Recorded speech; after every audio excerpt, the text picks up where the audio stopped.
bukan Santo Fransiskus Xaverius, sang Rasul Asia. Fransiskus Xaverius lahir pada tanggal 7 April 1506 di Kastil Xavier, Navarra, Spanyol. Ia berasal dari keluarga bangsawan dan sejak kecil sudah menunjukkan kecerdasan dan semangat yang luar biasa. Saat dewasa, Fransiskus melanjutkan pendidikan di Universitas Paris, di mana ia bertemu dengan Ignatius Loyola. Pertemuan ini menjadi titik balik dalam hidupnya. Bersama Ignatius, ia menjadi salah satu pendiri Serikat Yesus atau Yesuit. Pada tahun 1541, Fransiskus menerima tugas untuk menjadi misionaris di Asia. Tugas ini bukanlah perjalanan yang mudah.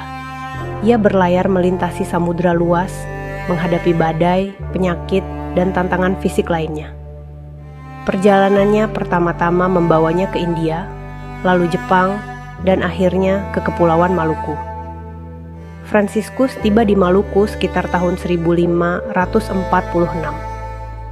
Pada saat itu, wilayah ini sudah dikenal sebagai Pulau Rempah-Rempah, tempat penting dalam perdagangan internasional yang menarik banyak pedagang asing. Di Maluku, Fransiskus tidak hanya menyebarkan ajaran Kristus, tetapi juga berusaha memahami budaya dan bahasa setempat. Ia meyakini bahwa untuk membawa pesan Injil, ia harus mendekati komunitas lokal dengan cara yang menghormati tradisi mereka. Salah satu metode yang digunakan Fransiskus adalah menciptakan lagu-lagu rohani yang mudah diingat. Lagu-lagu ini menjadi alat yang efektif untuk mengajarkan doktrin Kristen kepada anak-anak dan orang dewasa. Selain itu, Fransiskus sering menggunakan perumpamaan dari Alkitab yang disesuaikan dengan kehidupan sehari-hari masyarakat setempat, seperti kisah nelayan yang mengacu pada para penangkap ikan di perairan Maluku. Selama masa pelayanannya, Fransiskus juga membantu mendirikan gereja-gereja sederhana di beberapa pulau. Bangunan-bangunan ini tidak hanya menjadi tempat ibadah, tetapi juga pusat komunitas di mana orang-orang bisa belajar, berdoa, dan saling mendukung.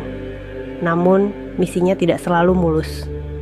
Fransiskus menghadapi banyak tantangan, termasuk perbedaan budaya, hambatan bahasa, dan bahkan ancaman dari pedagang yang merasa bisnis mereka terganggu oleh kehadiran agama baru. Salah satu warisan terbesar Fransiskus adalah surat-suratnya. Dalam surat-surat ini, ia mencurahkan isi hatinya tentang perjuangan, harapan, dan imannya yang mendalam.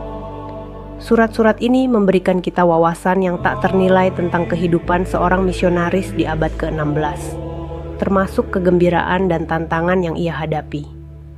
Melalui surat-suratnya, kita juga dapat melihat betapa besar cinta Fransiskus kepada Tuhan dan orang-orang yang ia layani.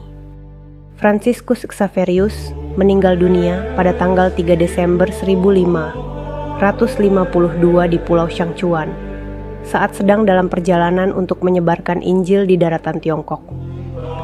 Meskipun hidupnya berakhir di tempat yang jauh dari rumah, pengaruhnya terus dirasakan di seluruh Asia, termasuk di Maluku. Hingga hari ini, Fransiskus Xaverius dihormati sebagai salah satu santo pelindung misionaris dan Asia. Di Maluku, banyak orang Katolik masih mengenang jasanya dalam menyebarkan iman.